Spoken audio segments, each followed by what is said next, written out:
दोस्तों, आज बात करते हैं कि पीने योग्य दूध का प्यूरिफिकेशन यानी कि शुद्धिकरण, अर्थात कीटाणुओं को उसमें से ख़त्म करना और उसको अधिक समय तक चलने के लिए, ताकि उसकी शेल्फ लाइफ ज़्यादा रहे, उसके लिए क्या किया जाए। इस पूरे प्रोसेस को, जिसको पैस्चराइजेशन कहा जाता है, जिसमें एक निश्चित तापक्रम के ऊपर उस दूध को गर्म किया जाता है, ना कि उबाला जाता है।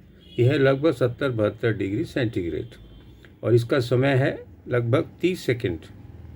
अब ये देखिए, ये पैस्चराइजेशन का जो शब्द है, ये किसके नाम से आया। एक फ्रेंच के एक वैज्ञानिक थे, जो केमिस्ट थे, माइक्रोबायोलॉजिस्ट थे।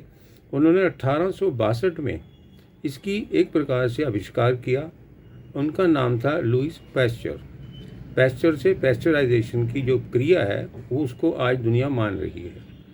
आप देखेंगे, इससे अंदर के जो कीटाणु हैं, बैक्टीरिया हैं, वायरस हैं, वो ख़त्म हो जाते हैं, जिससे अनेक प्रकार के जो रोग हैं, चाहे टाइफाइड है, गैस्ट्रोएंटराइटिस है, ट्यूबरकुलोसिस है आदि, ये सब बीमारियों के बनाने वाले जो कीटाणु हैं, जीवाणु हैं, वो ख़त्म हो जाते हैं।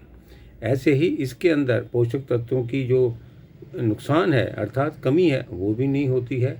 अधिक से अधिक समय चल जाता है।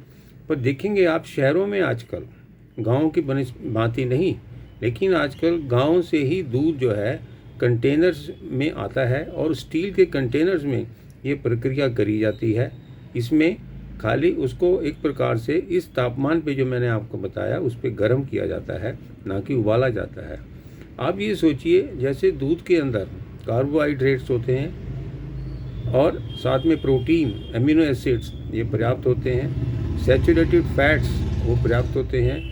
इसके अलावा ऐसे बहुत सारे खनिज हैं, विटामिन्स, वो भी इसके अंदर पाए जाते हैं, जो हमारे शरीर के लिए आवश्यक है। तो आप जानें कि शरीर का जो के लिए दूध है, ये बहुत ही एक प्रकार से अमृत कहा जाता है। पर सोचिए, ये पैस्चराइजेशन 1862 में आया, पर उससे पहले हमारे भारत के लोग क्या करते थे, ये भी सोचने की बात है।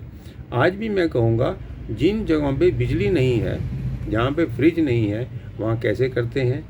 उनका एक बहुत आसान तरीका था कि वो एक आहारा बनाते थे, जिसके अंदर लगातार आग या अग्नि जलती रहती थी, वो गर्म रहता था। ये आहारा जो था मिट्टी से और जो भूसी होती है उससे बनाया जाता था। उसके अंदर दूध की, मिट्टी के बर्तन के अंदर दूध को रखा जाता था। जिस प्रकार से दूध को निकाला जाता था, वो आप जानते ही हैं। अपने जो घर में जानवर होते थे, उनसे दूध निकाल के उसमें दूध रखा जाता था और वह धीरे धीरे कढ़ता था। उसका एक निश्चित तापमान था। डायरेक्ट उबालते वो भी नहीं थे, जैसे कि आज पैस्चराइजेशन में संभव है। तो आप ये देखिए कि हमारे पूर्वज जो थे, इस प्रक्रिया को कोई करते थे, जो कि आज के पैस्चराइजेशन से मिलता जुलता है। आप देखिए, पहले लोग इस तरीके से पैस्चराइजेशन करते थे, दूध की शुद्धि करते थे, अनेकों जीवाणु कीटाणु मरते थे, लोग उसका इस्तेमाल करते थे और एक प्रकार से अपने आप को बलशाली मानते थे और होते भी थे।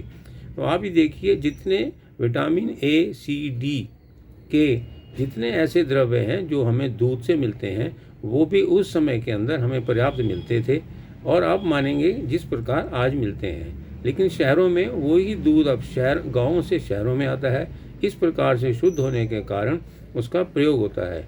आगे हम बात करेंगे कि दूध हमें उबाल के पीना चाहिए या नहीं पीना चाहिए, इस पर हम बात करेंगे। धन्यवाद।